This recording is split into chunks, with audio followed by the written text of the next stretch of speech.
Cale Martinez sat in the broken pilot seat of his salvage ship, the Drifter, and looked out at the endless black void through the cracked window. His hands were on the controls, which were rough and scarred from years of cutting through metal hulls and hauling scrap. He looked older at 32. His dark hair was starting to turn gray, and his eyes showed the weight of too many lonely nights in space. The ship creaked around him, a sound he was used to. The Drifter didn't look very good. Its hull panels were patched, the console lights flickered, and the engine coughed more than it purred. But she was his, bought with every credit he'd saved by salvaging dead satellites and abandoned mining stations. Another day, another empty sector, Cale said to himself as he reached for his thermos of cold coffee. The drink tasted bad, just like his future. For 3 weeks he had been wandering around the edge of the Andromeda frontier, looking for anything that could be saved. Most scavengers stayed near populated areas and picked over wrecks they knew well. But Cale had always gone further, hoping to find something that the others had missed.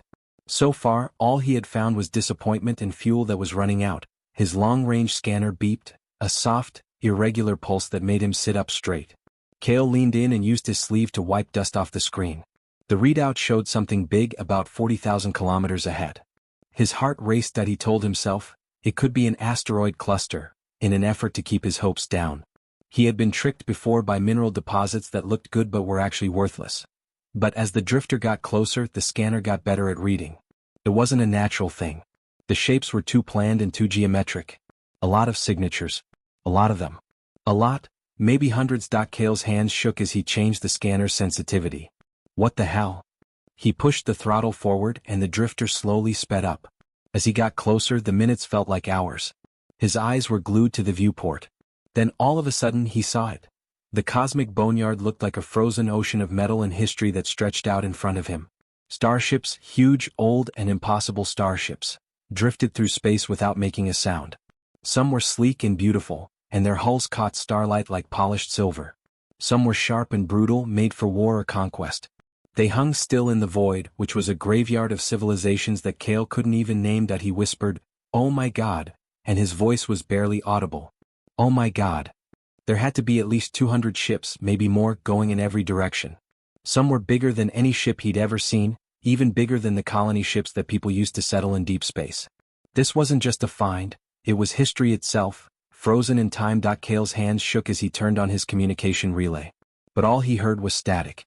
He was too far from any station and too deep in unknown space. No one knew he was there. If he didn't come back, no one would know about this find. A smile crept across his face, which was rough. He had been scraping by for years, doing salvage jobs that barely paid for gas. Finally he had found it. The big win. The kind of discovery that could change everything. He led the Drifter deeper into the graveyard, carefully making his way between the quiet giants. Each ship had a story to tell, like scorch marks from old battles, strange symbols and languages that are no longer spoken, and hull designs that went against the rules of human engineering. One ship caught his eye as he floated through the maze of metal. It was the biggest and most beautiful grave in the graveyard, right in the middle. The hull was a dark obsidian black with silver patterns inlaid in it that looked like they were flowing like water across the surface. The design was beautiful, almost like art, and it made me think of a civilization that valued beauty as much as usefulness. Cale brought the Drifter next to the huge ship and turned on the docking clamps. The magnetic locks clicked into place and he started to put pressure on the connection tube. "Let's see what you're hiding," he said as he picked up his toolkit and atmosphere scanner. Cale stood at the airlock, ready to step into history. He had no idea that what he was about to find out would change not only his life, but also how people think about their place in the universe. He had no idea that the key to waking up old alien technology wasn't in complicated math or cutting-edge science, but in something much more human that he carried with him every day without even knowing it. The airlock door hissed open and Cale stepped into the dark of the old ship. His headlamp lit up the shadows like a lonely star in the dark. Cale had never seen anything like the inside of the old starship. His boots echoed on floors that were smooth and dark, but not quite metal or stone. The hallways were huge, at least 20 feet high, made for creatures much bigger than people, or maybe just a species that liked big spaces. Cale's atmosphere scanner beeped steadily in his hand, showing that the air was safe to breathe. The person who built this ship kept the environmental controls working even after it had been left alone for what must have been hundreds or thousands of years.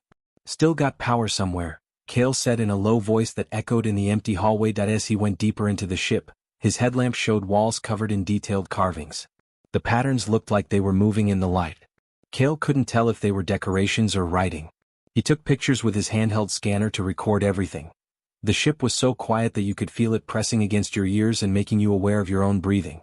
There was no sound of engines, no whisper of life support systems, and no computerized voices. There was nothing but silence and the sound of Cale's footsteps.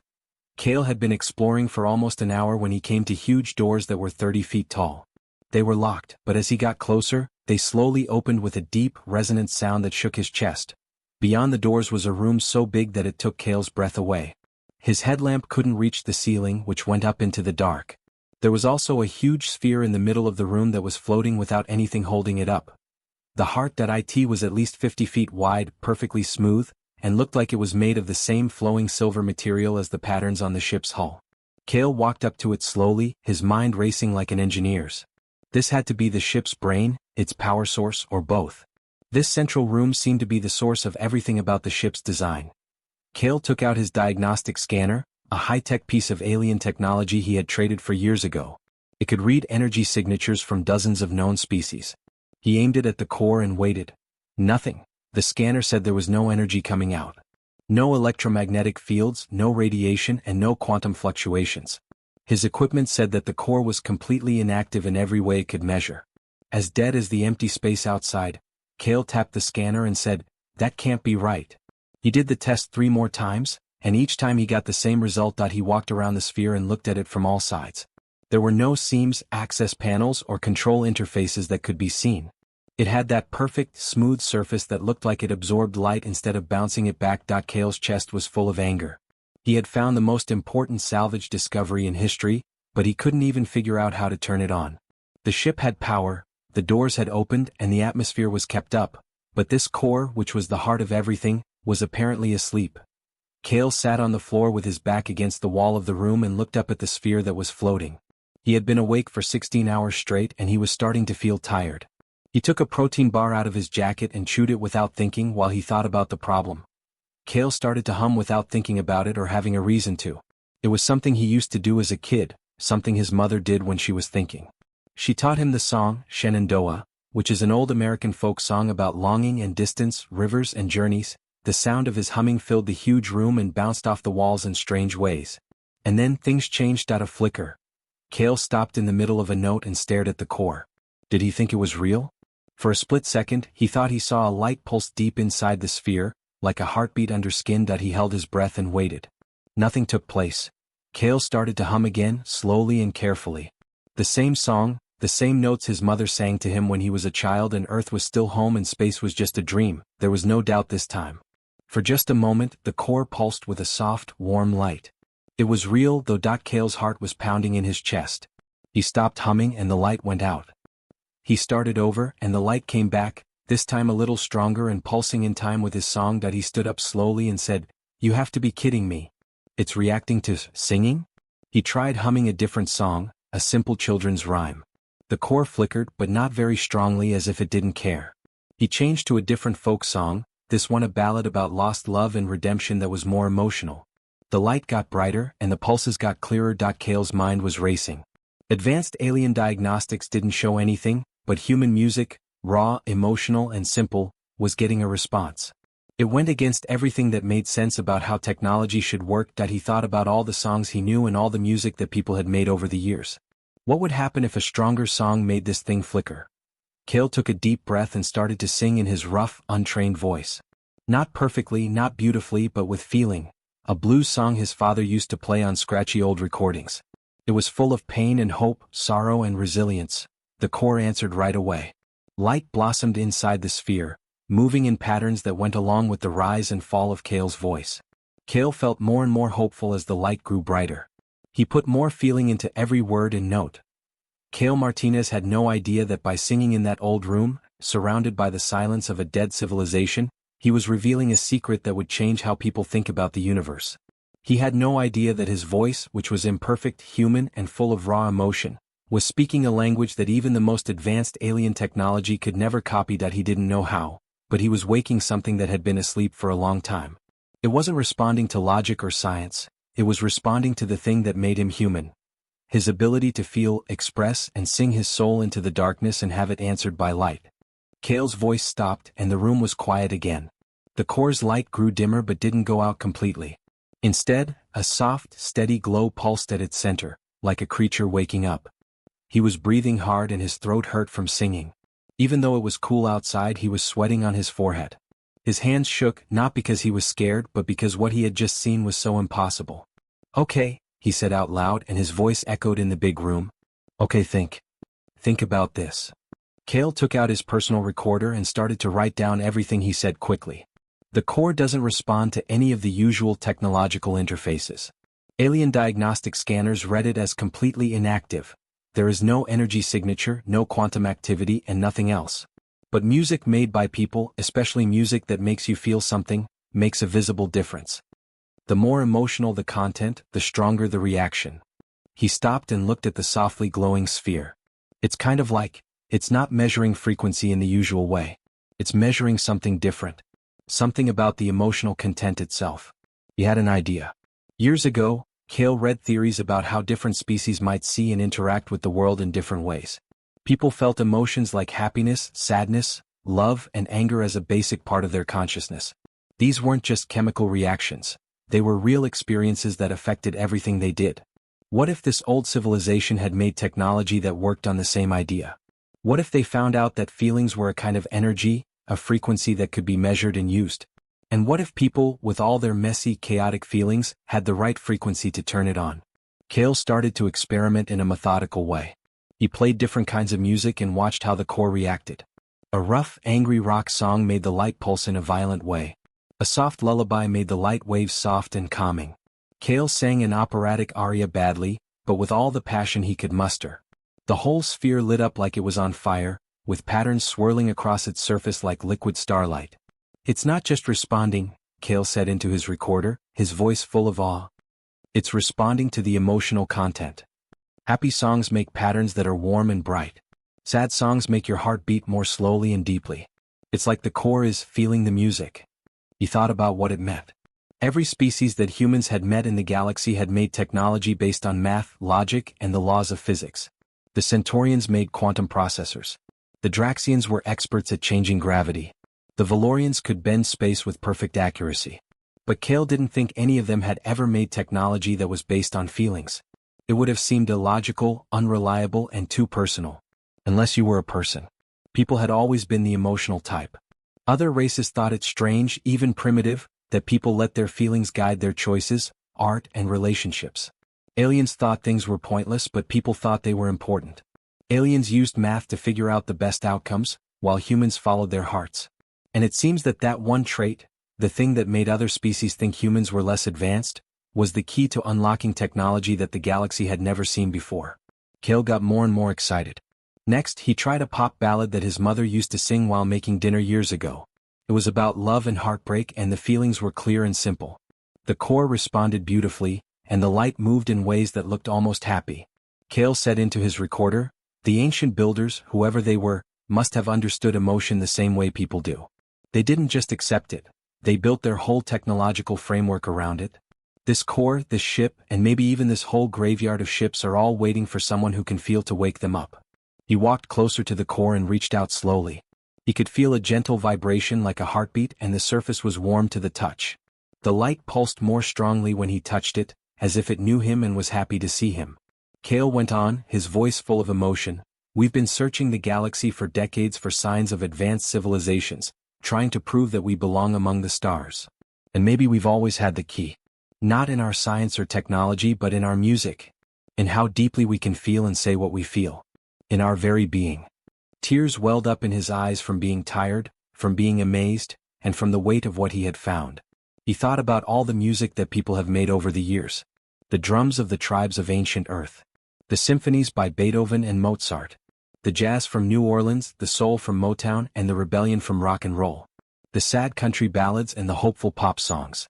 Every culture, every time, and every person who has ever sung from the heart.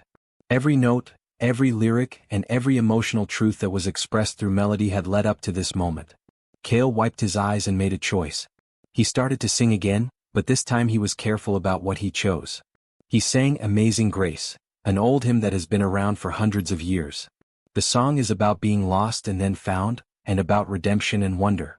His voice wasn't perfect and he didn't know how to sing, but it was real. He sang from the bottom of his heart, putting all of his gratitude and amazement into every word. The core burned brighter than it ever had before.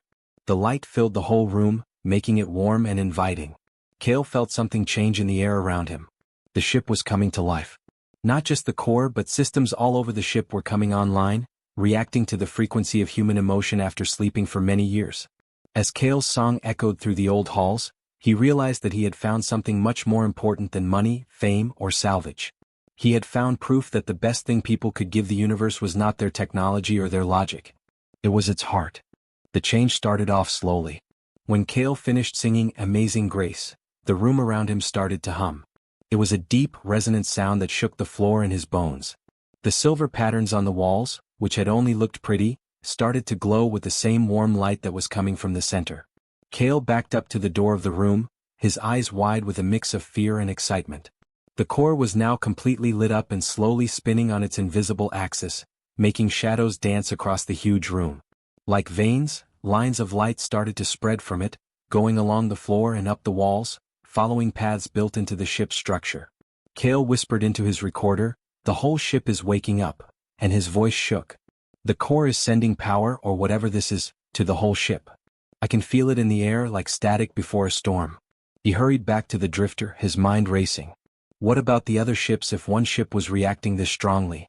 No one knew how long the whole graveyard had been dark and quiet. Could they all be waking up? Cale opened the connection tube and got back into his ship. He could already see his answer through the window. The huge obsidian ship he'd been looking at was glowing now, and the silver patterns on its hull looked like stars in the night sky. But even more amazing, lights were coming on and off on other ships in the graveyard.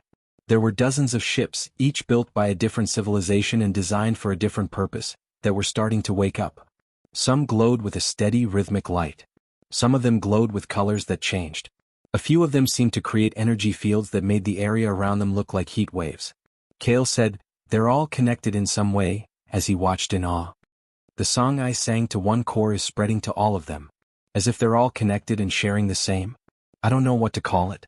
The same emotional frequency?" The view was amazing. What had once been a graveyard of dead metal was now becoming a symphony of light and power. It was as if each ship had its own voice and way of waking up. They made something beautiful together.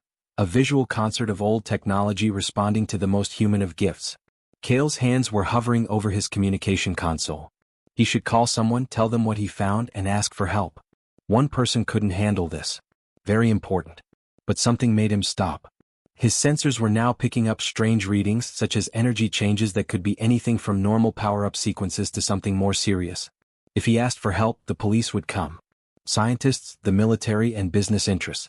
They'd take over, lock him out, and he might get a finder's fee. But more than that, it didn't feel right to bring other people here yet. The ships were waking up to human song and feeling.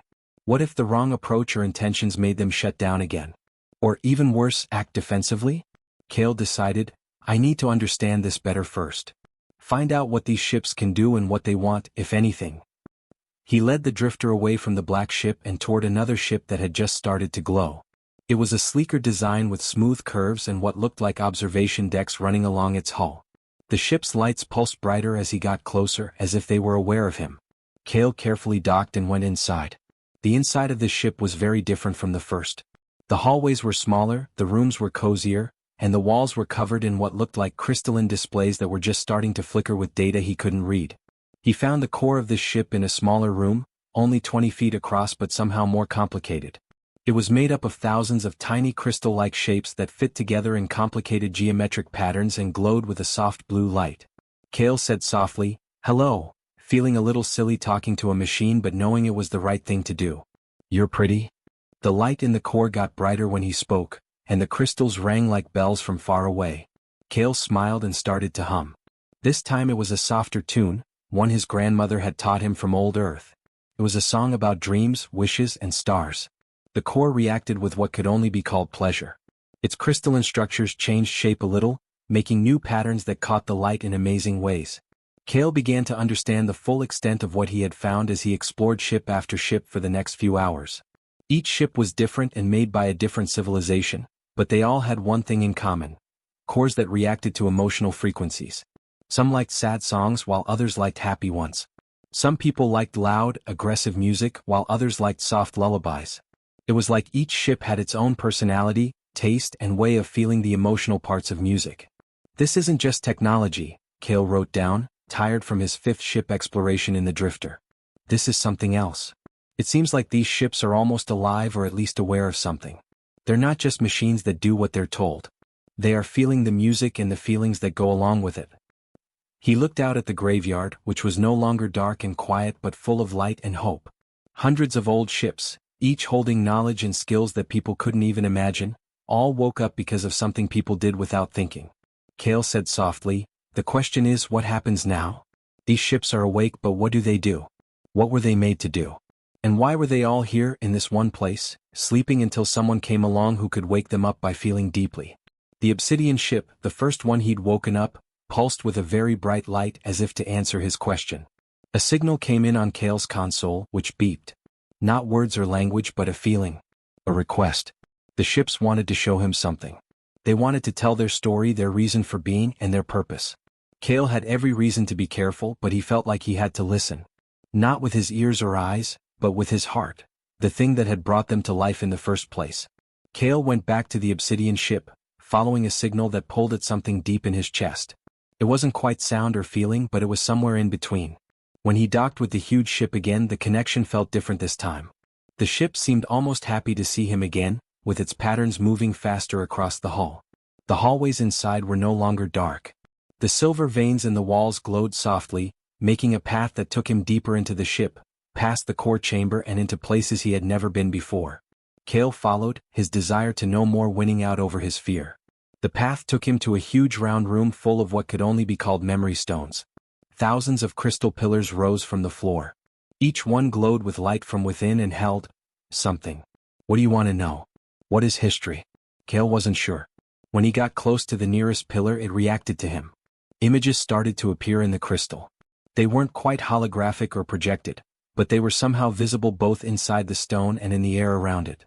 Cale saw a civilization that had never been recorded in any human database.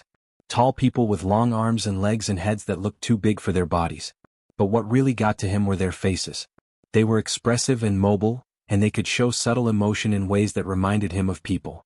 They weren't people, but they felt like people in the ways that mattered. The pictures showed their world, which had beautiful cities built in the same flowing style as the ship, towers that looked like they grew naturally from the ground, and public spaces full of art and music. This society valued art, beauty, and emotional expression. "You were like us," Cale whispered, and he felt a flood of understanding. "You really felt things. You used both your hearts and your minds to build." The pictures changed, showing what the civilization had done. Cale stood on a ship that was made for more than just travel. It was also made for exploration, connection, and sharing their culture with others. They had built an empire not by conquering other species, but by showing them how beautiful it is to feel deeply through art and emotional resonance. After that, the pictures got darker. Cale saw war not because these beings started it, but because it was forced on them. An enemy that didn't understand emotions and thought they were a sign of weakness.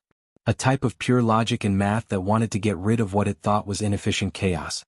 The war was very bad. The emotional beings fought back, but their weapons weren't meant to kill. Their ships, which were meant to be beautiful, were changed to protect them. Cale realized that the graveyard was a last stand. Hundreds of ships were gathered there, their cores linked, creating a defensive network powered by the emotions of everyone on board. But that still wasn't enough. The logical enemy didn't give up, and one by one the ships stopped talking. The emotional beings made a final decision.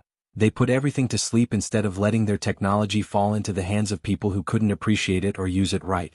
Their cores were protected by the one key that their enemy couldn't have: emotional resonance.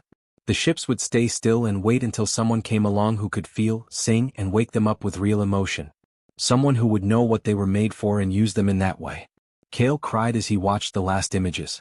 The emotional beings said goodbye to their creations, knowing they wouldn't live, but hoping that someday, someone worthy would find what they had left behind.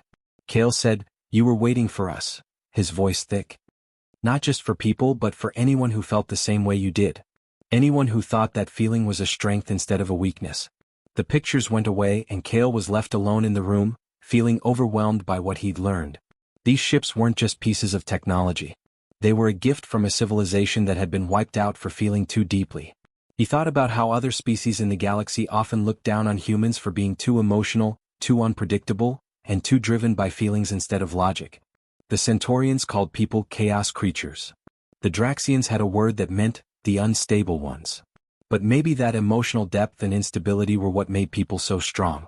Perhaps it made people the best heirs to this ancient legacy. Kale walked back to the drifter, his mind racing with ideas and duties. He couldn't keep this secret forever, but he also couldn't let it get into the wrong hands. Companies would turn the ships into weapons. Military forces would take them for protection. Scientists would cut them open to learn about the technology, but they would completely miss the point. People should have seen these ships not as tools but as treasures, remnants of a culture that valued beauty and emotion above all else. People who could appreciate that needed to wake them up. They needed to be used to spread connection and understanding instead of control. Kale sat in the pilot's seat and looked out at the lit-up graveyard. An idea began to take shape. What if he didn't talk to businesses or governments? What if he talked to musicians, artists, and poets? People who knew how to talk to these old ships in a way that made sense. What if artists, not scientists or soldiers, led the way in how people reacted to this discovery? It was dangerous. Not normal. Probably foolish. But as he sat there, surrounded by ships that had been awakened by his bad singing, Kale thought that maybe this situation needed something different. He said into his recorder, "I'll need help. But the right kind of help. People who know that these ships aren't prizes to be won or weapons to be taken. They're works of art. They are feelings made real. And they should be treated with the same respect as any other great work of art." Kale started to write a message, choosing his words carefully and thinking about who to send it to. He knew a few people, like other scavengers who had become musicians in their spare time, artists who had gone to the stars, and even a poet who read at the Rimworld stations. People who could feel things. People who could sing.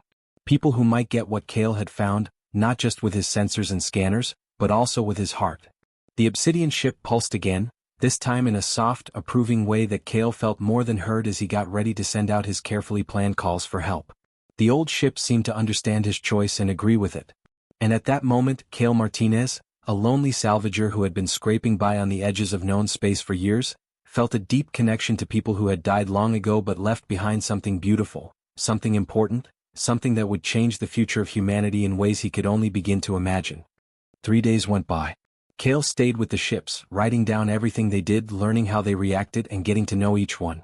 He sang to them, played music from the drifter's small library, and even tried to talk to them.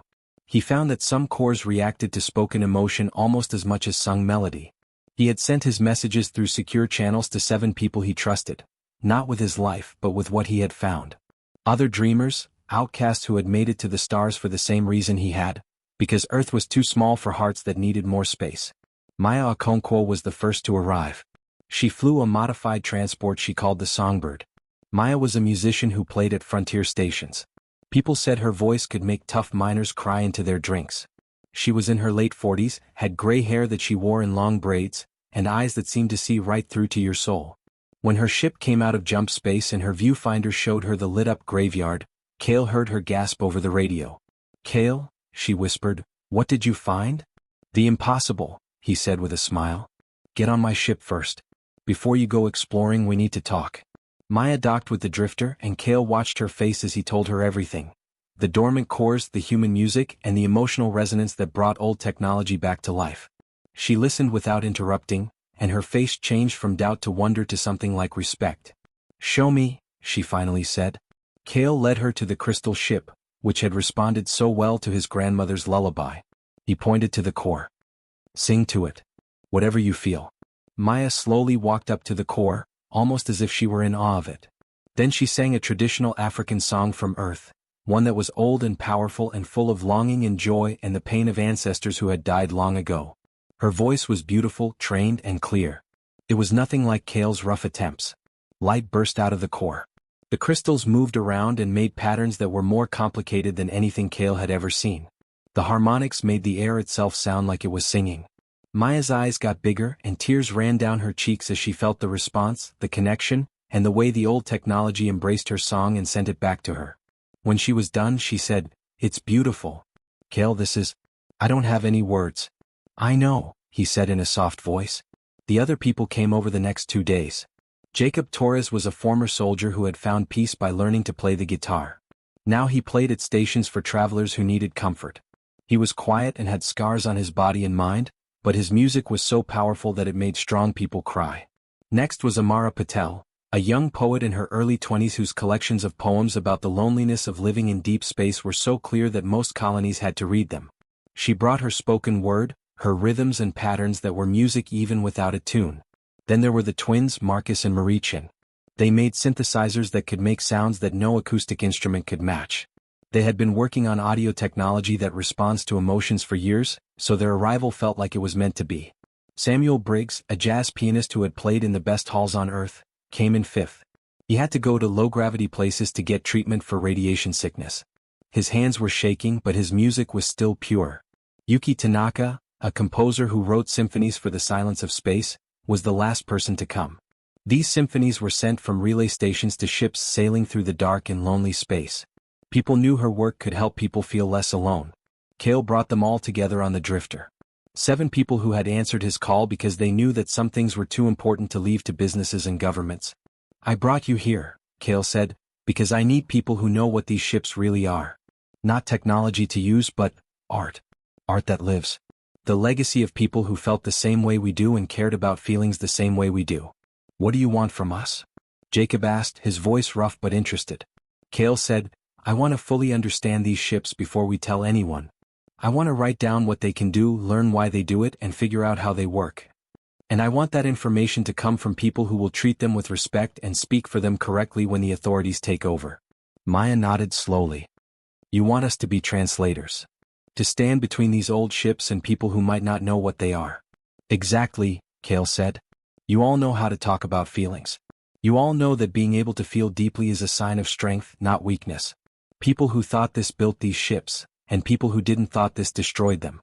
That won't happen again." Amara spoke up, her voice deep in thought. "But we can't keep this a secret for long. This discovery is too big. It belongs to all of us, maybe even the whole galaxy." "I know," Cale said. "But we can make sure that the right story goes with it when it becomes public. That people see these ships for what they are, not what they want them to be." Samuel raised a trembling hand. "How much time do we have?" Cale said, "Maybe a week or 2 before someone notices I'm gone and comes looking. Then we'll have to write our report. But we can learn as much as we can during that time. We can wake up every ship, figure out what they're for and write down how they react. We can make sure that we pass this legacy on to future generations in the right way."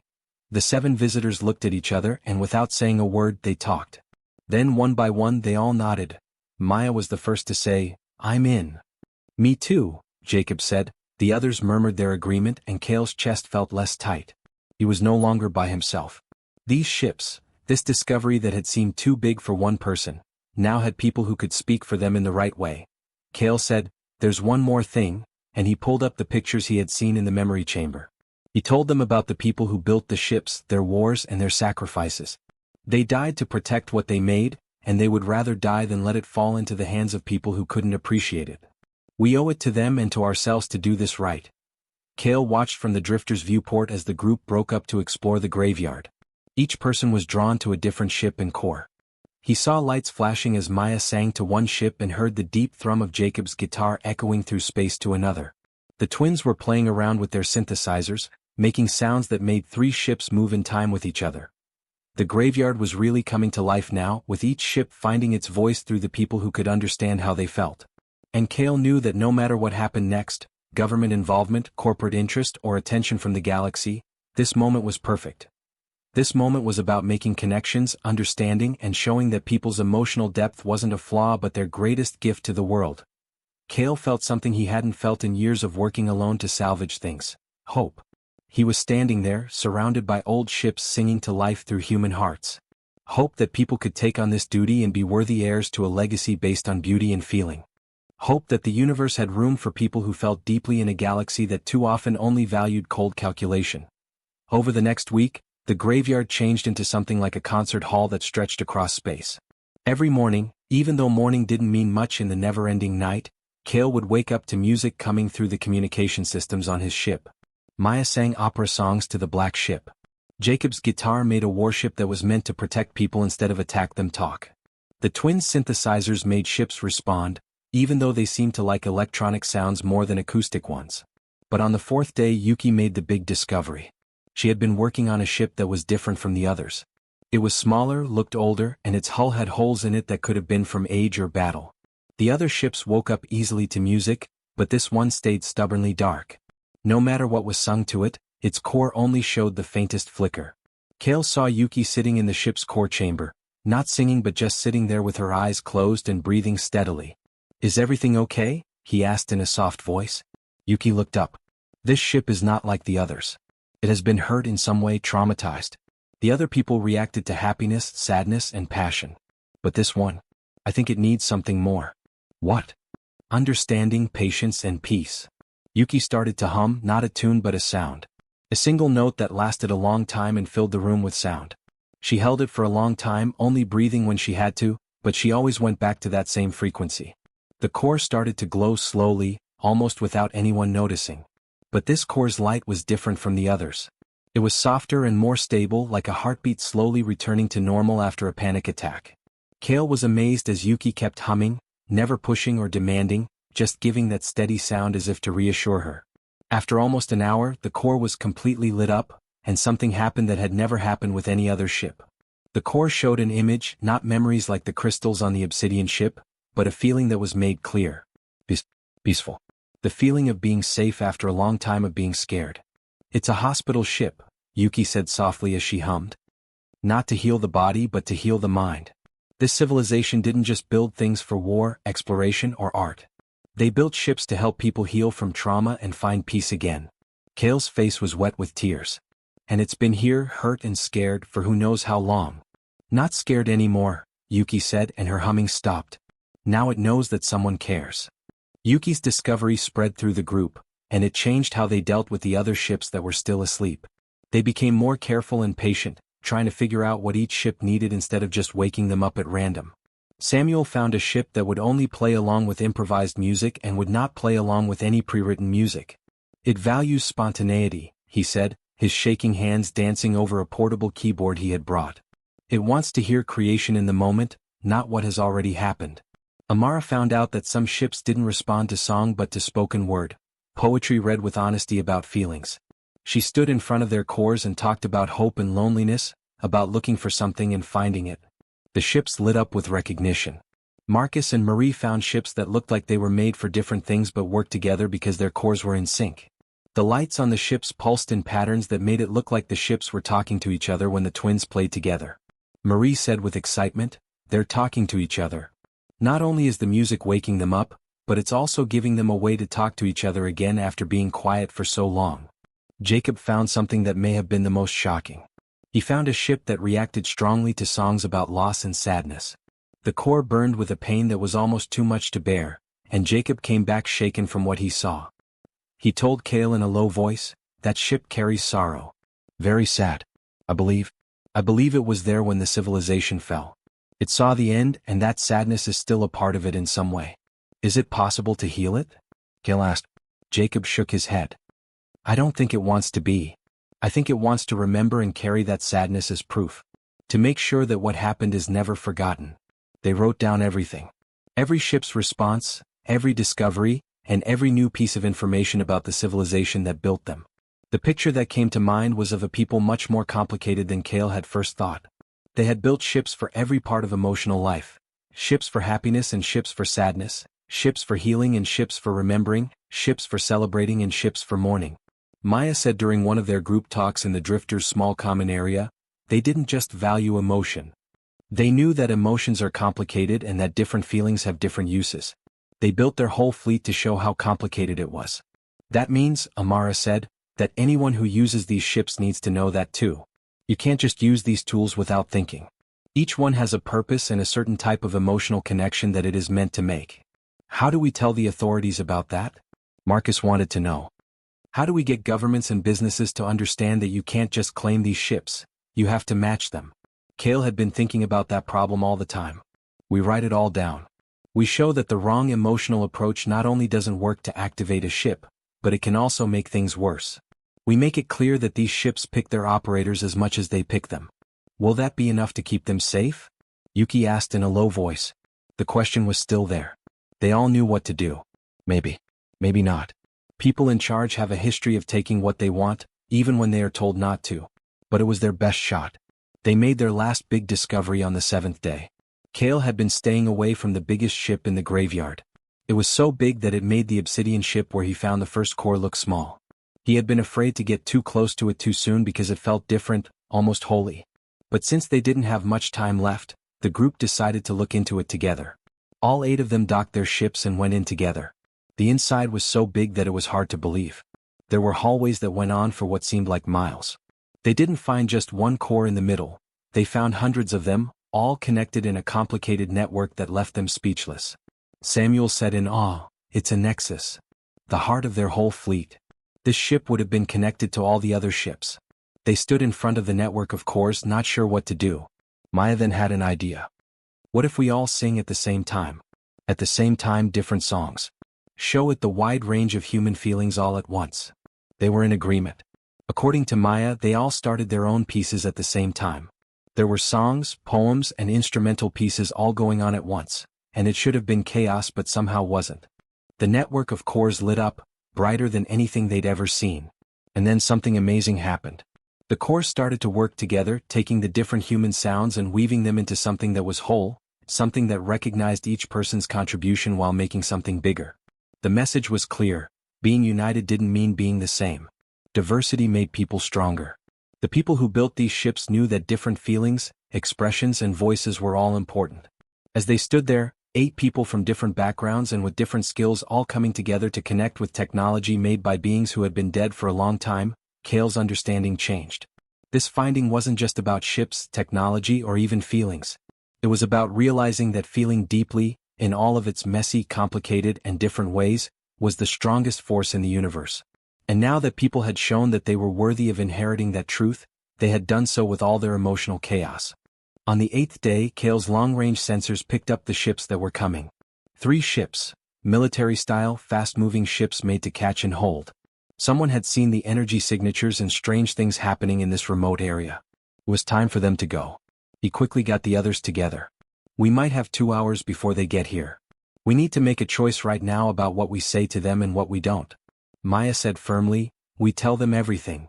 Keeping things from them will only make them more determined to take charge." "But we control the story," Amara said. "We present our results in our own way, focusing on what these ships are and how they work. We become the people they have to listen to." Jacob put his arms across his chest. "They'll try to turn them into weapons. You know they will.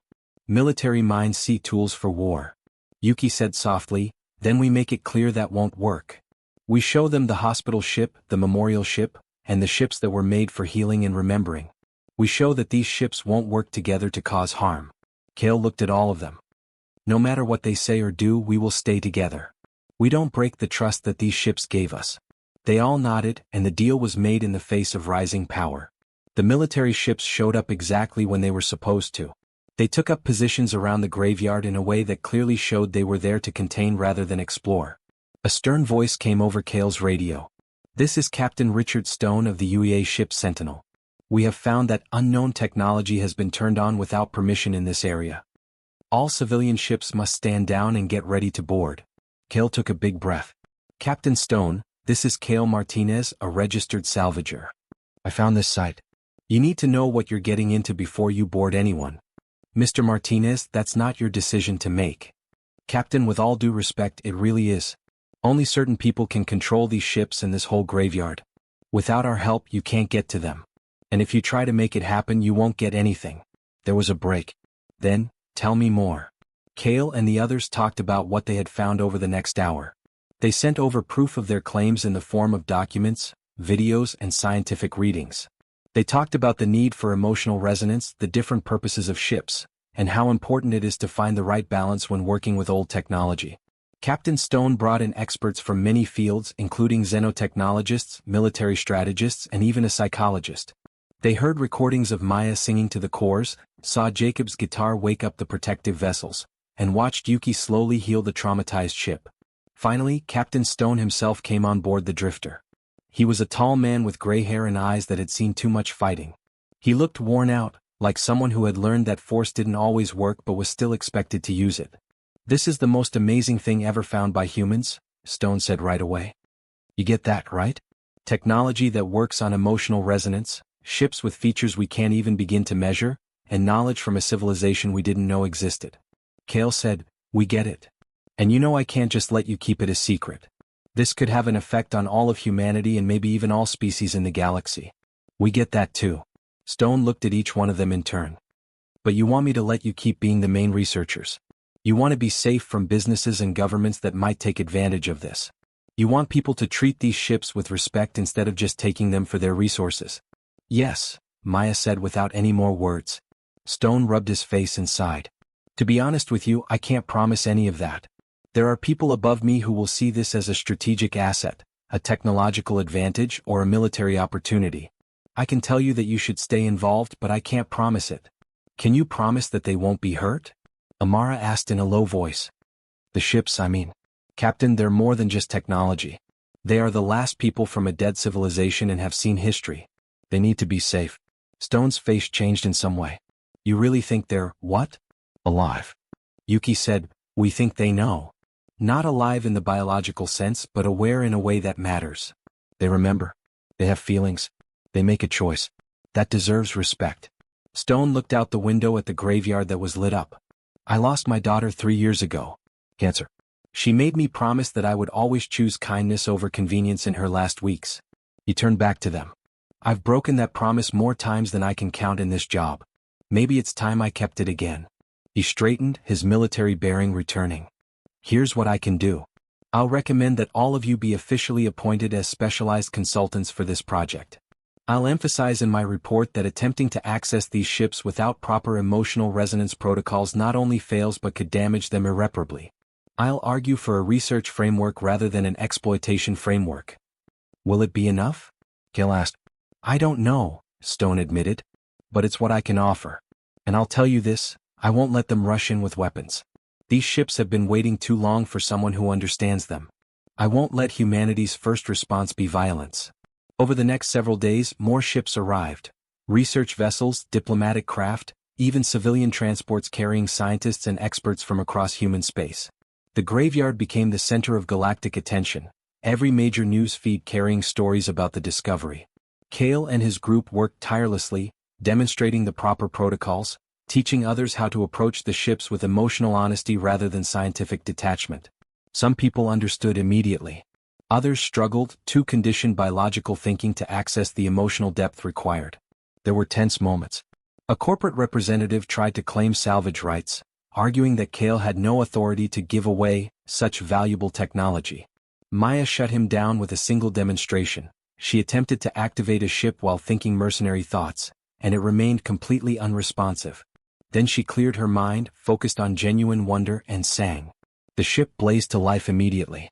These ships choose their operators, she told the corporate representative coldly. Your greed disqualifies you automatically. A military commander wanted to test the warship's capabilities, to see if they could be integrated into defensive fleets. Jacob agreed, but only on his terms. He took the commander to the grief ship, the one that carried sorrow for its fallen civilization. This is what war leaves behind, Jacob said, his rough voice steady.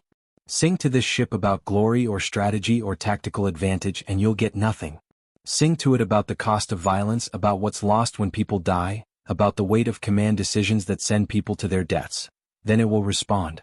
Because that's what war really is. Not glory. Loss.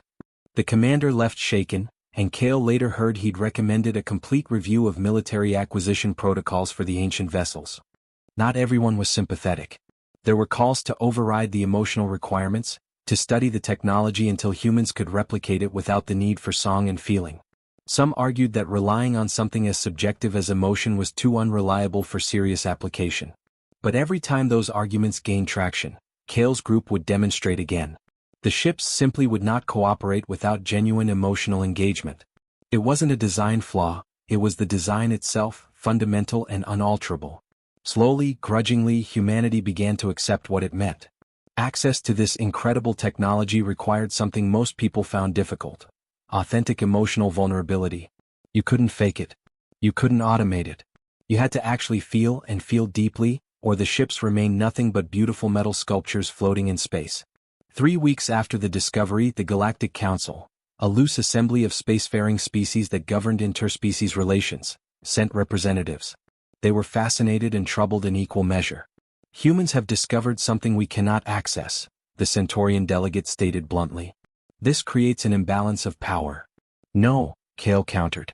It creates an opportunity for humanity to share something other species have overlooked. Emotion isn't weakness. It's a tool, a resource, a way of interfacing with the universe that's just as valid as logic or mathematics. But only humans can use it, the Draxian representative pointed out, their voice synthesized through translation devices. Not true, Maya interjected. She'd been working with researchers from various species, testing their responses. Some individuals from other species can activate the ships. It's rare but possible. The thing that makes people the same isn't being human, it's having emotional depth and being willing to show it in a vulnerable way. This new information changed everything. It made it seem like the ancient civilization hadn't built these ships just for people, but for anyone who could feel emotions no matter what species they were. The fact that humans seemed to be particularly good at it was just because Earth's culture had evolved to value emotional expression more than most other worlds. Kale stood where he had stood that first day, looking at the obsidian ship that had responded to his rough folk song, as delegations from all over the galaxy began to arrive to study the graveyard and try to activate it themselves. Captain Stone came over with 2 cups of coffee. He gave one to Kale. Thanks, Kale said as he took the warm mug. To keep your word. To keep them safe. Thank your group, Stone said. You made it impossible to think of these ships as just things. You gave them a past, a purpose, and a personality. You made people see them as something worth saving instead of just using. Will it last? Or will someone eventually find a way to get around the emotional requirement? Stone shrugged. Maybe. Most likely. People are very creative and persistent. But by then we might know something important. We might come to realize that the emotional need isn't a bug, it's a feature. That's the whole point. They stood quietly and comfortably, watching as a new researcher across the graveyard successfully activated a ship for the first time. Their shout of joy echoed through the communication channels. Kale thought about the people who had made these ships and how they had hoped that someone would understand one day. He thought about how close people had come to finding out about it through pure calculation, with greedy hands and closed hearts. He thought about how one folk song, hummed without thinking about it in a moment of anger, had opened a door that logic or force couldn't have opened. It turned out that the universe cared more about feeling than people had ever thought. And by learning that, they had learned something deep about themselves. 6 months after the discovery, the graveyard had become something that had never happened before in the history of the galaxy. A school, a research center, a diplomatic center, and a memorial all at the same time. The obsidian ship where Kale first heard the story of the ancient civilization turned into a museum, with its memory chambers carefully preserved and documented. Every day, beings from many different species came to see the last moments of a people who had put emotion above all else. They stood in respectful silence. The hospital ship that Yuki had healed became, as it should have been, a place for emotional therapy. Counselors and healers from all over the galaxy brought people who were depressed, traumatized, or emotionally hurt. The ship's core seemed to know how they were feeling and sang in ways that helped people heal. Yuki stayed there to teach others how to be patient and help both people and ships get better. The Nexus ship, which had hundreds of cores linked together, became the center of what they called the Resonance Academy. Maya was in charge of it. She taught people of all species how to connect with the ancient vessels in a real way, how to access their emotional depth, and how to express their feelings through art and music. At graduation, students from a dozen worlds activated their first ship core, which sent waves of happiness through space. Jacob was in charge of the protective ships, which were warships built to defend rather than conquer. He worked with soldiers from different species and taught them that real strength came from knowing what they were protecting and why, not from having a lot of weapons. His guitar lessons on those ships became famous. Tough soldiers learning to cry, feel, and understand how heavy their responsibilities are. The Chin twins set up a research department to look into the technical side of emotional resonance. They made new tools and came up with new ways to measure and amplify emotional frequencies. Their work made it seem possible that one day, people might make their own technology that responds to emotions. Not copies of the old ships but new things based on the same ideas. Despite his shaking hands, Samuel became a well-liked person. He put his piano on one of the ships that responded to improvisation and spent his days playing, trying new things, and finding new ways for music and technology to work together. Kids came to see him a lot and learned that emotional expression was just as strong even when they were physically limited. Amara had become the voice of the discovery in ways that went beyond just reporting.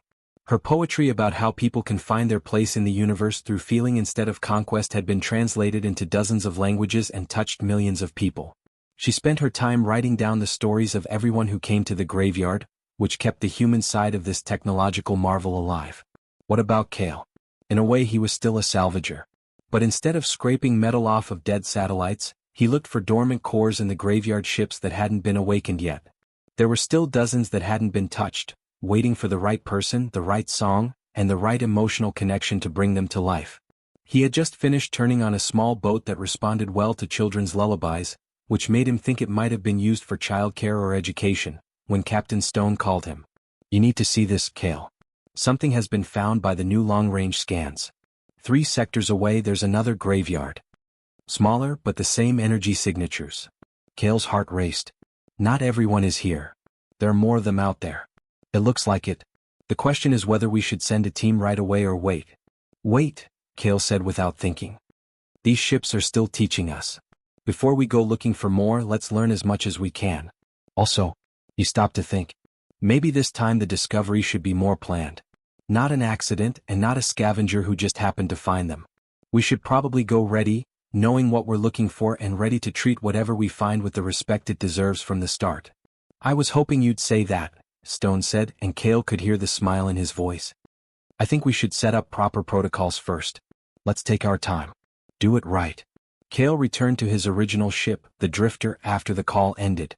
He had kept it even though he could afford a better one now. She was still patched up and worn out, but she was home. He sat in the pilot's seat and looked out at the graveyard. It was no longer dark and dead, it was full of light and activity. Ships were always coming and going now. Research ships, diplomatic ships, and tourist ships that brought people who just wanted to see the wonder. Every day brought new things to learn, new people to meet, and new moments of deep emotion as someone turned on a ship for the first time and felt the old technology respond to their heart. It wasn't great. There were still fights over how to use resources, arguments over who should be able to use which ships, and tensions between species over who should have power and control. The corporate representative who had been denied access had tried 3 more times, but each time he failed to activate any vessel because he was still acting in bad faith. He finally gave up and filed lawsuits that didn't go anywhere because you can't make people be honest about their feelings. But in general, people had risen to the challenge. They had shown more compassion than Kale had hoped for when they found out. He thought the people who built these ships would have been proud of them. They wanted people who understood the value of feelings to keep their legacy alive. They had gotten just that. Maya's voice came through the general communication channel, singing a new song she had written just for the ships. Others joined in, both human and alien voices, each adding their own emotional truth to the song. The graveyard answered, and every ship that was turned on pulsed with light in time with the song. Kale closed his eyes and listened to the symphony. It wasn't just the music, it was also the sound of dozens of different kinds of animals learning to express their feelings together and realizing that feeling deeply wasn't a sign of weakness but a sign of strength. He remembered that first day when he was tired and angry and humming an old folk song without thinking it would mean anything. How could he have known that one small thing would change everything? How could he have known that his rough, untrained voice held the key to unlocking wonders beyond what he could imagine? But that was the point, right? Emotion didn't need to be perfect. It didn't need training, credentials, or permission. It just took being honest, open, brave enough to feel deeply, and being able to say what you felt without shame or fear. That was something the ancient civilization knew. They had built a whole technological system around it, knowing that one day someone would come along and approach their sleeping ships not with math and diagrams, but with song and heart. Kale opened his eyes and looked at the guitar he had just bought because Jacob had inspired him. He wasn't very good at playing it yet. His fingers fumbled on the strings and his chords were awkward. But the ships didn't care about that. They were interested in how the notes made them feel. He picked up the guitar and started to play, making up a tune as he went. He could see the nearest ship through the viewport. Its lights pulsed softly in time with his unsure music. Not judging or expecting perfection, just recognizing that he was trying to say something real. At that moment, with ancient technology awakened by human hearts all around him, Kale Martinez understood the whole truth of what they had found. It wasn't just about ships, power, knowledge, or even what happened to a dead civilization. It was about remembering that the most advanced technology people could ever hope to make wouldn't come from cold, hard logic or math. It would come from realizing that emotion, messy, complicated, and sometimes painful, was the best thing humans could give to the universe. The ships had been sleeping for a long time, waiting not for scientists or soldiers, but for someone who could sing, cry, laugh, and feel with them. Someone who knew that the language of the heart was the strongest thing in the world. They had been waiting for people. And after all of humanity searching through the stars, it finally found what it didn't know it was looking for. Proof that being emotional, feeling deeply, and expressing those feelings through art and song wasn't a primitive trait to get rid of. It was the key to waking up stars. As Kale's clumsy guitar playing echoed through the drifter and out into the graveyard, along with Maya's distant singing and the sound of other people across the huge complex learning to speak the language of emotion, one thought became crystal clear in his mind. This was just the beginning. There were more graveyards to find, more ships to wake up, and more species to teach that being deeply emotional was a sign of strength, not weakness. The ancient civilization didn't just leave behind technology, they also left behind a question for the universe to answer. Could we choose feeling over pure logic? Can we value feelings as much as thoughts? Could we make a future based not just on cold calculations, but also on the warm, messy, and beautiful truth of open hearts? Right now, humanity's answer was echoing through space in song, tears, laughter, and honest words. The old ships were finally home after a long sleep. They hadn't found their builders, but they had found beings who understood what they were built to celebrate. The heart of a person can wake up the stars. And Kale knew for sure that was a power worth singing about for a long time to come.